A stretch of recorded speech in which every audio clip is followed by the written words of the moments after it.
पेडणेकर सुद्धा आपल्या सोबत आहेत, त्यांच्याशी सुद्धा बोलणार आहोत। उदय सामंतजी, धन्यवाद आमच्याशी बोललात त्यासाठी। किशोरी पेडणेकर आपल्या सोबत आहेत, ठाकरे गटाच्या नेत्या। किशोरीजी, तुम्ही या भेटीकडे कसं पाहताय?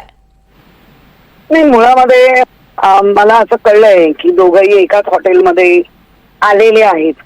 आता नक्की ते आलेले आहेत की भेटीला आलेत ते अजूनही क्लिअर झालेलं नाही। आजच्या घडीला महाराष्ट्रामध्ये 95% मनसैनिक आणि शिवसैनिकांचं मनोमिलन झालेलं आहे।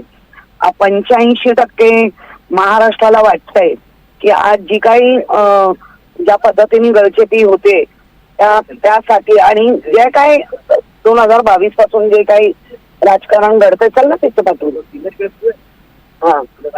राजकारण घडतंय, त्या घडलेल्या राजकारणाला मराठी माणूस असुरक्षित फील करायला लागलाय किंवा अगदी अदर भाषिक सुद्धा हे फील करायला लागले। त्यामुळे नक्की तो रेटा गेल्या 8-10 दिवसात चालू झालाय, त्या रेट्याचा सन्मान दोन्ही नेत्यांनी करतील असं कार्यकर्त्यांना वाटतंय, महाराष्ट्राच्या जनतेला वाटतंय।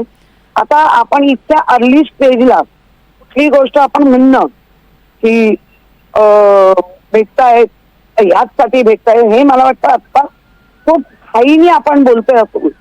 अगदी, पण किशोरीजी, तुम्ही जो उल्लेख केलात की महाराष्ट्रातल्या आणि मराठी जनांची इच्छा आहे दोन्ही भावांनी एकत्र यावं, ही यावरती पण पाणी फिरण्याचं काम केलं जातंय। मध्यंतरी राऊतांनी एक वक्तव्य केलेलं होतं की कॅफे झालेला आहे आता ठाकरेंचं घर, राज ठाकरेंचं घर, म्हणजे एक प्रकारे दोघे जण एकत्र येतील की नाही यावर कायम टांगती तलवारच आहे।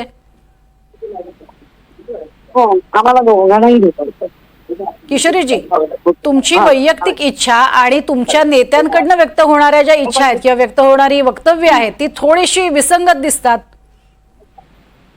नाही, विसंगत काहीच नाहीये। आम्ही आजही तेच म्हणतोय की आम्ही सकारात्मक आहोत आणि सकारात्मक भूमिकेला राज्य असतील किंवा उद्धवजी असतील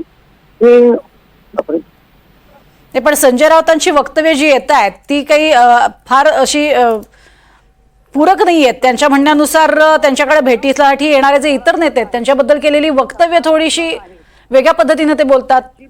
अजिबात नाही, सकारात्मक आहे। अशा जर उलट्या गोष्टी परत नरेटिव्ह असेल तर चूक आहे, सकारात्मक आहे सगळे। पण मग आता येत्या काळात तुम्हाला काय वाटतंय, खरंच या भेटीनंतरही राज ठाकरे, उद्धव ठाकरे हे एकत्र येतील दोन्ही भाऊ? बघा, आजच्या घडीला आम्ही महाराष्ट्राच्या लोकांचा आणि सैनिकांचा, मनसैनिक यांच्यात काय चाललंय, त्यांना काय पाहिजे ह्या गोष्टीकडे आम्ही लक्ष देतोय। पण जर त्याच्यापेक्षा काही अनपेक्षित घडलं तर कुठल्याही पक्षाकडे ABCD हे प्लॅन असतात आणि तसे आमचे।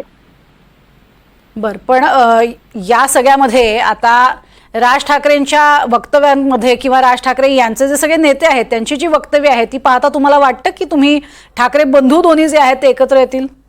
त्यांची वक्तव्य आहेत ते अशा लोकांचं म्हणणं आहे हे सगळं पेरोलवरचे वक्तव्य आहेत म्हणून, मला नाही माहिती।